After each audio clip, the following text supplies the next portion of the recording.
Hi everybody, my name is Paul Phillips and I'm a BMW Motorrad National Presenter, and welcome to tonight's presentation presented by MOA. Tonight we will be talking to Shawn McLean, Motorrad USA Product and Accessory Manager. Ted, how are you? Welcome. Thank you. Hey Paul, how you doing? I'm really doing well. It's just ride-in season is here, even in Minnesota, and just couldn't be any better. Good for you. Good for you. I appreciate you hosting our guest tonight and an MOA member. And before we go too far, I want to tell you, thanks for putting this series together and kind of doing this on a very grassroots and volunteer effort for us as an MOA member yourself. I think it's really cool to have an MOA member put this together and now tonight interviewing another MOA member. And I want to thank you before we get out of this particular season, so to speak. Yeah, thank you. And just for the people that are here, this will unless somebody comes in and says, oh, I'd really like to present to everybody, this will probably be the final one for the spring, and we'll start up again in the fall. And because, it's a beautiful night, I'd rather be out riding. Well, Ted, it's been great. I've really appreciated your support and the support of the others. Hi, Shawn. Hey, Paul, how are you? I'm fabulous. Thank you so much for joining us tonight and working with me to put it on. And Absolutely. I'm happy to be here. It's great to make the connection. And I'm going to give a shout out to Oleg, who signed in, for doing all the work of scheduling both of us so we could figure out the right date. So that effort should never be trivialized. From my days, and many people here, or some may have seen my program Up Close at the TT, and I'm one of the U.S. photographers. And directly behind me is a shot from the tower, the control tower at the TT. I tell people there are only two things you need to do to make a friend at the TT. Only two questions you have to ask, and it's really ask them, where are you from and what do you ride? So, Shawn, where are you from and what do you ride? Well, it's a little bit of a not a simple answer, but originally I'm from Pittsburgh, Pennsylvania, which is a little bit outside of Pittsburgh. I currently live in New York State, about 60 miles north of New York City. What I ride, it depends. I'm very fortunate, very blessed that I have a bit of a personal collection of mostly vintage bikes. But even my latest bike, as in youngest bike, I guess, if you will, is an HP2 Enduro that I absolutely love. I'm very fortunate that working for BMW, I get to ride a company motorcycle, and right now that happens to be a K1600 GT. And now, during, we're all with working at home, or me, I'm locked in my basement. Are you working from home or from the office, or? For several months now, I've been doing a hybrid. I've been going into the office 2 days a week, working from home the rest of the time. Obviously, I'm home tonight. Good. And when we first chatted, I think you were at the office. Yes. We can talk about this more a little later if we have time. But how old were you when you first started riding? 8 years old, and I'm 58 now. So if you get out of calculator, you can figure that out. Yes, I bugged the crap out of my parents because a neighbor of mine had a little mini bike that he put together. And I had to have one. And I had a golden Pinto, it was called. My parents bought it at J.C. Penney Auto Center. That started me. The thing is, it has never stopped. I've never lost my passion for motorcycling. Even, some people say when you take your passion and turn it into a job, it changes. I've never lost it. Well, that's fabulous. And personally, I can relate to it. I bought my first camera 50 years ago. And Wow. There you go. and I still have it thanks to my daughter who said, "No, I've got that camera." And what was the two related questions? What was your first BMW, and when did you join MOA? I got the first BMW, and I probably joined the MOA the same year. That was 1990, and I bought obviously a used. I was just a relative young buck at the time, and like most people, you buy what you can afford. And I bought an R90/6, and that was another pivotal point in my motorcycling career. To this day, I can remember taking that bike home and my first ride on that bike, and how it was very different from anything else I had ridden. And over the next, of course, I would say next 5 years, I put 100,000 miles on that bike. I was just obsessed. And do you still have that bike? No, I don't. It fell victim to, the funding, the purchase of something else, I think. But you probably weren't without a bike. No, sir. So you have just recently assumed the role of product and accessory manager. Can you, if they've told What you does that or mean? what? Yeah, what is it? I know what I think it means to me, and I once answered that to Brian Carey what products, and he went products. So share with us what that means. I'm responsible for, I guess the products, but, primarily the motorcycles. And what that means is, there's a lot of discussions that go on about, what products do we bring to the United States? Do we bring everything that Munich is offering? Yeah, for the most part, we do. Okay, we bring them in. How do we bring them in? How do we package them? Do we offer every single option and package that Germany's offering, or do we try to pare it down for something that we think is right for the U.S. market? We talk about pricing. We talk about model launches. We talk about products that may happen years from now. And, what's appropriate for the United States. There's also the accessory part of that, because they go hand in hand. If you bring a motorcycle to the market, but you don't have the accessories for that, and I know some of your members are probably saying, R18, where are my accessories? We get it. They go hand in hand, and sometimes, admittedly, we struggle with that. But that's in a nutshell. That's what the job is. No wonder you're working long hours. One of the things, and Ted alluded to this early, that everybody thinks that, not everybody, but there is not an uncommon thought that MOA is this huge organization. And really, it's just a handful of people working remote and a few people in the office. And my sense is, and the people that I talk to and see in my travels, that people also think Motorrad USA is a huge organization.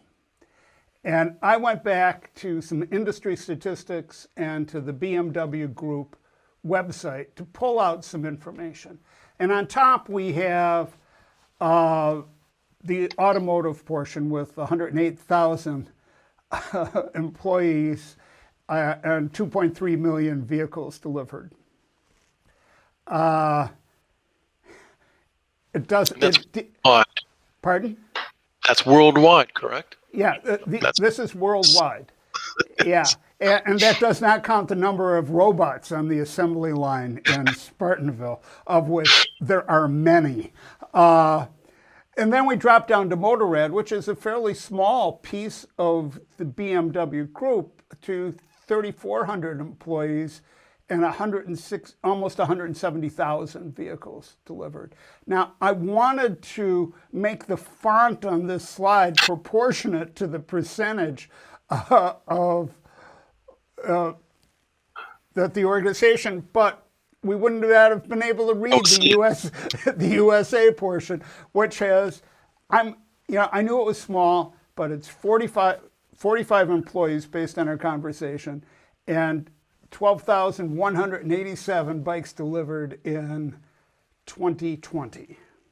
Yes, it's a How small do you, group of how do people. you have a U.S. market with that, smaller group?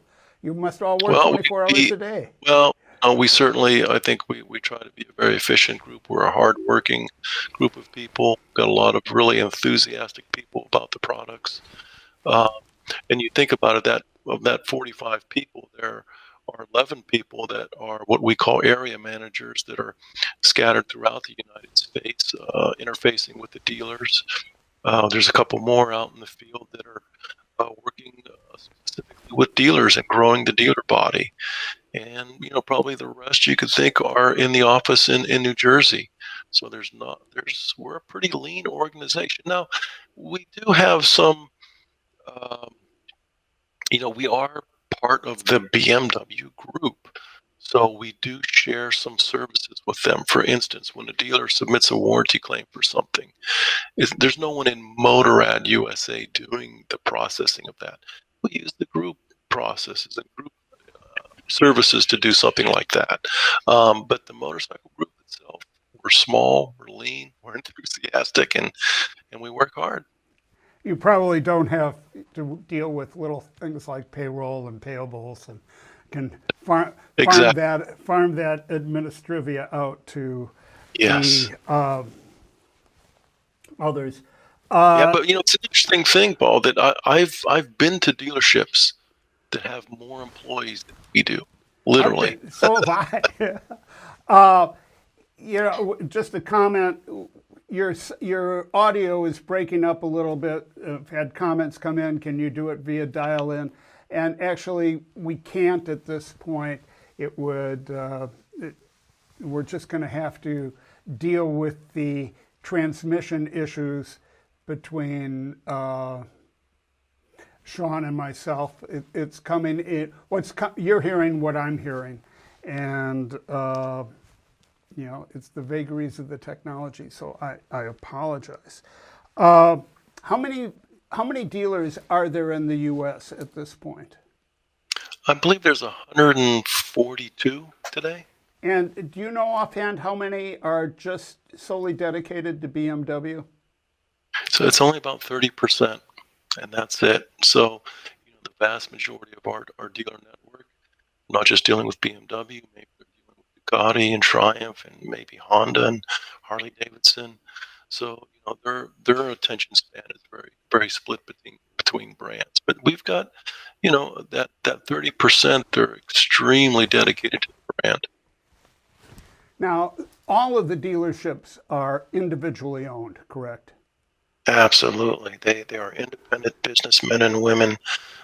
And I spent time, I worked at a dealership, and I never owned a dealership, but I worked at a dealership. And, BMW Motorrad USA and BMW in general, we're not successful unless the dealers are successful. So we realize that. Shawn, can you bring your mic in just a little bit? Let's try Yeah. to, let's, Is that better? well, Is that we will see. I mean, as I was saying, that they're independent businessmen, but we do our best to support them. We're not successful unless they're successful. One of the challenges, and it's challenges / opportunities. You were working at home. I created a broadcast system here. For the last 15 months, the world has been dealing with COVID, and gratefully we are coming out of it in the U.S. But this has had a huge impact on people, production, raw materials, the entire supply chain in Europe that would feed the both the automotive and the Motorrad. Are things getting caught up? They are, but it's taking some time because, as if you go back to last year, our factory shut down for 6 weeks. And then it was a slow ramp up. And just as anyone, anywhere in the U.S., maybe your favorite restaurant is unfortunately no longer in business. We've had suppliers to us that are maybe not there, or maybe they're slow to ramp up. So there's been a lot of challenges. This thing has had a very long tail. And on top of that, even when we have the products available to ship to the US, now it's not just us, it's worldwide. There are a lot of shipping logistics issues that are having problems. So maybe the product's coming to the US. Maybe the motorcycle is completely built and sitting in the Berlin factory, but getting it shipped to the US is still a bit delayed, a little more than we would like to see at this point, but it is getting better. We were all thinking everything was stuck in the Suez Canal last month. On that ship. Before we kind of talk about some more specifics about some bikes and some history, how would you characterize, or if you even can, a typical BMW rider? And there are probably multiple strata of this. As the Well, there certainly are multiple strata of rider, and uh, it's evolving all the time. Um, for the longest time, I mean, look at you and me, Paul. We're a lot of times, as I like to call them, a bunch of old white guys. Well, that's changing over time, and thankfully it is. Yeah, when I go to my local, bikes and breakfast, I see these what I call kids, but they're probably 20 and 30-year-olds riding in on R9Ts, all customized out. That's awesome, and we're seeing more women. We're seeing more people of color. The typical rider, though, I think for a BMW is someone that appreciates the technology, appreciates the ride quality that a BMW can provide. It can be light, it can be nimble. It's every, obviously I love the brand, I love the motorcycles, but it's someone that's typically looking for something that's sort of on that leading edge of what a motorcycle can provide. Well, and it's interesting that you mentioned the R9T, because I believe it was introduced in 2014 as either one or two variations, and now has a whole palette. And also, outside of BMW Motorrad, it seems to be a palette for customization around the world. And what were some of the thoughts in bringing out the heritage models?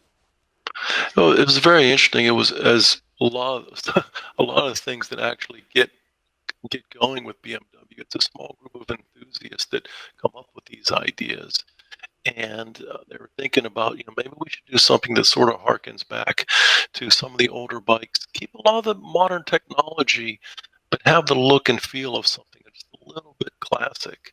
And the project got the green light, and it started with just the original R9T. We got the Pure, the Scrambler, the Racer, the Urban GS. This past year, we've come out with some amazing color palettes. So that's brought a whole new aspect to the line. It's been great. It's fun. I just was in our dealer here just outside of Minneapolis yesterday and saw the Urban GS 40th edition. Excuse me, 40th anniversary edition. And it was just gorgeous. It really is. Beautiful.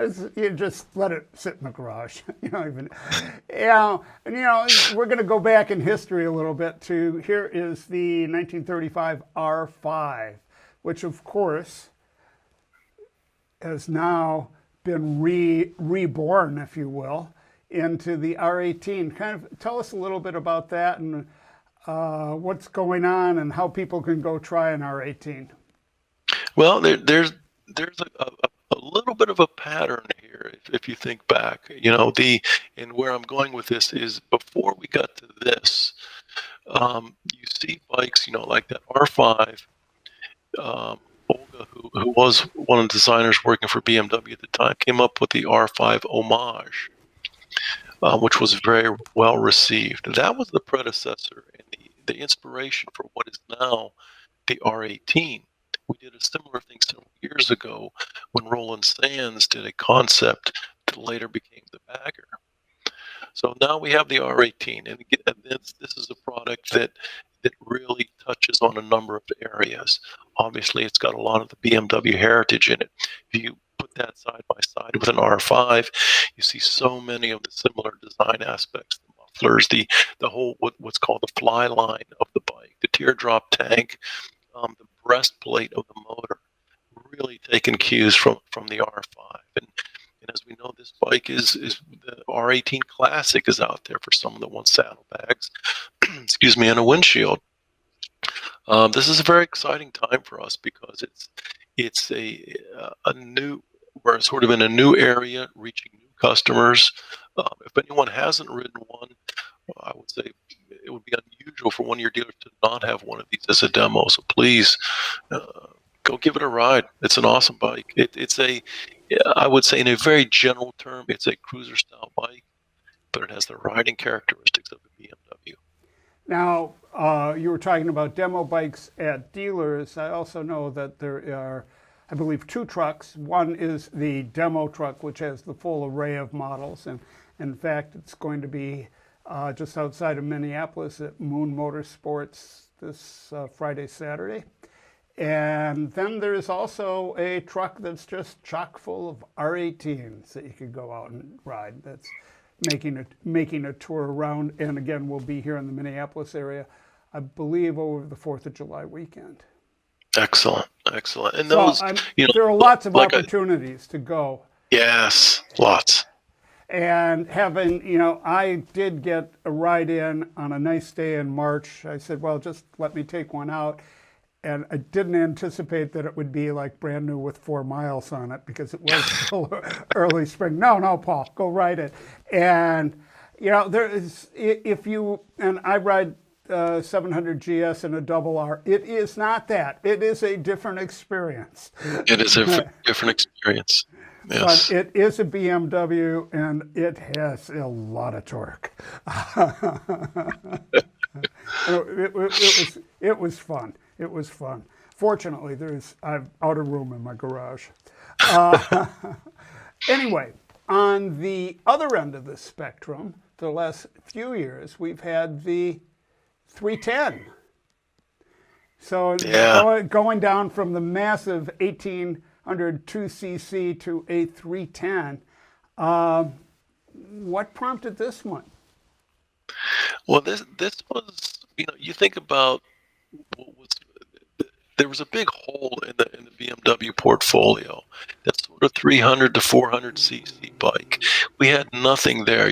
We had something starting usually from 650 on up, and we decided to go this route. And first, like for instance, the GS that you have pictured there, we find the first people to buy those were just people who already had a BMW and wanted something fun, then small and light, nimble in their garage. Maybe they could, maybe they don't want to go with a big 1250 GS. Maybe they want to explore a little bit off-roading in an easy way. This is a perfect way to do it. The G310R is the perfect vehicle now for getting new riders into BMW. We're working with the dealers right now where they've got a program.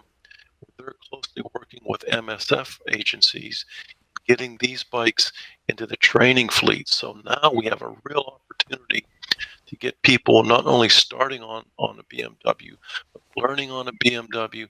And as we know, there are other brands. Honda does this very well. KTM does this very well. Where you've got a size for everybody, everyone in your family. And if you can start them off young, they'll probably stick with the brand. So this really opens up BMW to a whole new audience. It's wonderful. Well, the GS, I've ridden both the GS and the R, and for the people who say, it's not a bike I could travel on, I would only point out Gary Orr, the dealer principal in San Diego BMW, who has a ride that they do about once a year called Breakfast in Flagstaff. Now, I've been through Flagstaff. It's not a big deal getting to Flagstaff, but he starts out in San Diego. They go have breakfast, and essentially they do an unofficial iron butt ride in one day. So he rode the Gary's hardcore. Oh, Gary is, yeah. Gary rode the 310 GS to Flagstaff for breakfast, and then they turned around and rode back. And he's not a small guy either. So, it's interesting. I'm just trying to take a look at, do you know a guy named Bruce Baker? He said Yes, I know before, Chris very well. he said, and we'll Yes. get to this. He said, be sure and ask about your vintage motorcycle racing. Oh, yes. But we're going to move on a little bit. Speaking of racing, let's talk about the newest rocket ship that's been developed, the M1000RR, and this is the first Motorrad product to have truly an M designation, is it not? It is. If the audience remembers, we've had several products that were in the HP family. That's what really started this out back in 2006. And we did several HPs, even as recently as the HP4, and then more recently the HP4 Race. And it only made sense to join with the car brand just because the M brand itself is so identifiable, and so there's such a history there. And we were doing the products, we just didn't have the same name. Now it makes sense to have the same name. So this is really an amazing product. It's really meant. It's a street legal race bike, is what it is. What are if there's one or two primary differences between the S1000RR and the M, what would that be? Well, you've got carbon fiber panels, you've got the winglets for downforce, you've got titanium connecting rods, a higher RPM. It's a full-on street legal race bike. And it's absolutely beautiful. So, do you? Yeah, I'm planning on being back at the Isle of Man next year. Will we be seeing them over there? I would think so. There's always a couple of either official or unofficial factory-supported teams at the TT, so I would expect to see a few of these. How about Moto America? Just casually asking for a friend of mine. For a friend, not for a friend. Yeah, this guy, Travis Wyman. I would expect to see a couple. We're literally getting, probably as of today, we probably have about 10 of these in the country, and starting to flow more. It's a very limited production bike. We'll probably only get about 180 or so this calendar year. But a couple of them, the early ones that we've gotten into this country, are slated for a couple of Moto America racers. So I expect to see them out there at some point this year. Well, I am shooting some Moto America races this year, so I hope to see it. Excellent. So, it's just a gorgeous bike, and it's great fun. So, moving on, about a third of the sales volume in units comes from the GS. So my basic question is, tell me, Shawn, does life begin at 40? Well, it's often said that BMW is many things, but we're a GS company. Of course, we're expanding that, we're growing that, we're getting into different areas, but we, at the risk of sounding boastful, we invented this segment. We did, with the already GS, and it's just grown from there. And everyone is coming at us to knock us off our pedestal. But I can tell you, without telling you everything, the model just keeps on evolving, keeps getting better. So I love it now. It's finally, thank God, the bike has heated seats now. So it's awesome. But it has everything else, so it's just, and it will keep evolving and keep getting better. Somebody said bring the HP2 Enduro back with a. Oh yeah, as you're talking to an HP2 Enduro owner, I would love to see that. And it happens to be a friend of mine. So as I've mentioned, because I've shot endurance sports for so long, and one of the few photographers on that circuit that rides, I work with Ironman to help recruit drivers for their live video feed, because it took them a while, but they finally realized you can't have a guy that just comes out of, I know a guy with a motorcycle driving for live video, and there'll be a fleet of GSs of varying sizes out at Ironman Excellent. Tulsa on Excellent. Sunday. Here's a shot of 3 of the, and I believe this is the 310, the 750, and 850, all in the 40th anniversary livery, and it's just Stunning. yeah. Thank you. That's the right word. Yeah. Let's see what we got. 40. I'd be, of course, remiss if we left out our friends with the K-bikes and the RTs. Here's an RT and a GS. And I'm going to go one more slide. There have been a lot of changes in the RT this year. Yeah. A lot of changes, and it's doing so well. I haven't personally seen one or gotten to ride one yet. We're pushing everything to the dealers, and they're going right out the dealer's door. I love that they finally got the new TFT screen on it. It's for a long time, I, like probably many people, would say, boy, if you could only have one bike, what would it be? For a long time, it was a GS. Maybe it'll be a GS again now that has a heated seat. But really, my go-to bike is an RT. I live in New York State. I ride 12 months out of the year, and the RT with the heated seat, great wind protection, the saddlebags that are always there. I can rock down the highway listening to satellite radio in my helmet. For me, it's the go-to bike, and it's as much as you can load that thing down, it's still so nimble in the twisties. It's the one bike for me at this point. Now, we've had a few questions come in via email from registrants, and I normally try and just incorporate them as I did the questions via chat with what we're talking about. But I got one the other day, and it said, and I'm just going to read it. It's just a couple sentences.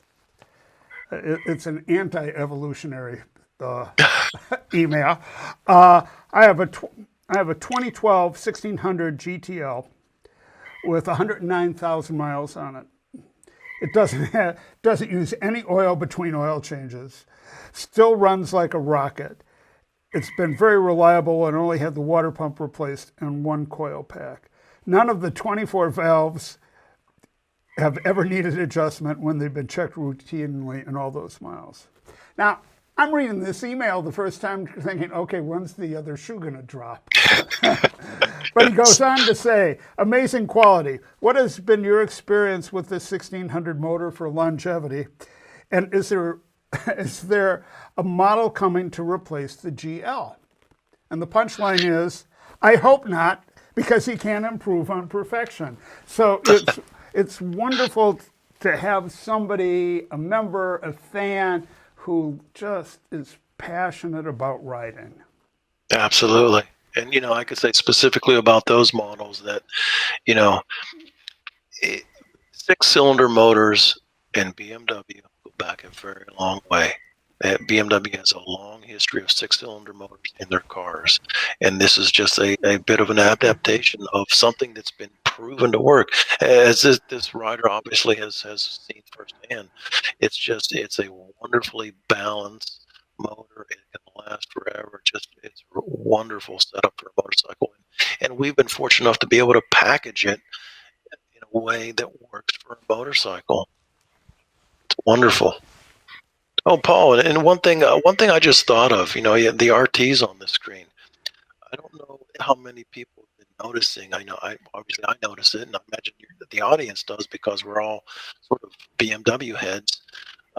But if any of you were watching the presidential inauguration this past year, if you saw the motorcycles, those are BMW motorcycles in Washington, D.C. You got to love that. So we're really starting to get a hold in many police agencies throughout the United States riding BMWs. They're the best product out there for those guys, the safest, the fastest, and we're getting a lot of inroads in the police agencies. It's wonderful to see. Yeah, and in fact, not only did I see it that day, but just recently, I think on the MOA Facebook page, it was circulating. And I think from that Washington, D.C. area, we have a guy who's named Bob Hennig who says hello. Bob, I'm sorry I didn't mention that earlier. Good to hear from. Now, looking, although I didn't include this in all the statistics, about 10% of the vehicles, cars, manufactured and I guess delivered by BMW Group last year were electric and were battery powered or hybrid. So, you know, what's going on with Motorrad? And here's one of the concept bikes. It's it's an interesting thing. I think that it's inevitable. There will be electric motorcycles. The timeline is not clear for any of us at this point. I was on a call this past week where we're trying to figure out how to respond to what California is thinking about. It's not just written in stone at this point, but by 2026, California is thinking about having manufacturers that sell motorcycles in California.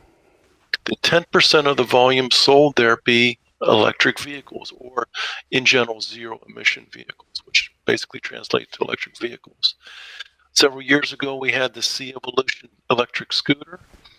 Some of you may have seen on international media that there's a CE04 electric scooter that BMW is showing here and there. It's a good possibility that product may be coming to the United States. But there's really no, large size motorcycles, electric GS, electric double R. There's nothing on the new horizon for that goes, but it's inevitable. It has to come. It has to come. It will. Yeah, absolutely. I'm going to jump back a little bit because it's such a, let me make sure I could do this right, because it's such a fabulous photo. Well, normally I only say that about my photos, but it's a photo of a fabulous machine. Well, Yes. I'll try and get one later this year of it in motion. But, you know, with the market in the sport bike market in the 600 to 700 range, has there been any thought of bringing out a sport bike? I know there's now the F900R and the XR, but anything in the smaller twin size? For a true sport bike, nothing right now. There's, for even since the day we released the S1000RR, there's talk about, how about a 600cc or something in that mid-range that's a true sport bike. And the what was once a huge market, the 600cc market just isn't there anymore. And if you think about the simple manufacturing cost, we saw this many years ago when we had the K100 and K75. K75 sold pretty well and it was a great motorcycle, but the manufacturing costs are almost identical to a K100, but you can't legitimately ask for the same price for it. You just can't do that. So it becomes a business proposition where it just doesn't make a whole lot of sense. What we've been asking for is certainly something in that probably less than 600cc, maybe in the 400cc, 400, maybe 450, something that has a little more sporting character to it. There's a real market there. You see the Kawasaki's and the Hondas, the KTM's got their 390s. Yeah, I agree. If we can bring out a two-cylinder 400, 450, something that's maybe not as full-on sport as an S1000RR, but certainly having a true sporting character, absolutely. I think there's some opportunity there. Thanks. It'd be fabulous. It'd be fabulous. Let's go back and again, as we get near the end today, from first of all, once again, I really appreciate the opportunity to connect with you on behalf of MOA, and wonder how can we continue a dialogue between the MOA, such as we are doing tonight, MOA and Motorrad, yourself or others. I'd love to do another program in the fall with someone. Yeah, I think that's a real possibility. It's good to have that connection. There's always, whenever we're doing, the big events like the big national MOA rally, we always have the demo truck there. There's always people, from headquarters there as well. If we have the demo truck, usually a local area manager will be there to support. So we're out there. But as we talked earlier, we've got a small lean group, but we certainly, as I often say to people in the office, I was very fortunate to work at a dealership. When I came to work for BMW, I worked as what I would call a dealer liaison. I was in, an area manager then, and it's so important for us to not lose sight of the ground level, whether it's the dealers or the customers. We need to keep that connection going, or it's that's where the lifeblood of the business is and the lifeblood of the sport is. Now, this is probably going to be a personal mistake for mentioning this, but if anybody's watching that has thoughts on what they'd like to see, please send me an email. And Yeah. I won't bury Shawn with all those individually, but would be happy to summarize or cluster them, and we'll do something in the fall and to work together. Now, from a member benefit, if there's somebody here who is not an MOA member, there is up to a $750 discount on a new bike. It varies by model. If you're an Just for MOA being a member. Pardon? Just for being a member. So that's a pretty good return on your membership. So, Shawn, any final comments? I appreciate the opportunity. Number one, this is great. I don't get out as much as I used to at a lot of the MOA events. There was a time when, I was that guy riding my R90/6 to a local rally and camping and doing all that stuff, and waking up the next morning and someone had apparently put a bunch of empty beer cans around my tent. I don't know who did that. So it was, I was that guy, and that guy still lives in me. And I've never lost the passion for the brand, and making this connection is always great. It's what it's all about. Oh, thank you. We did get one final comment, and as I said, it was Oleg that had really worked to get the schedule, and he said, happy to help as well.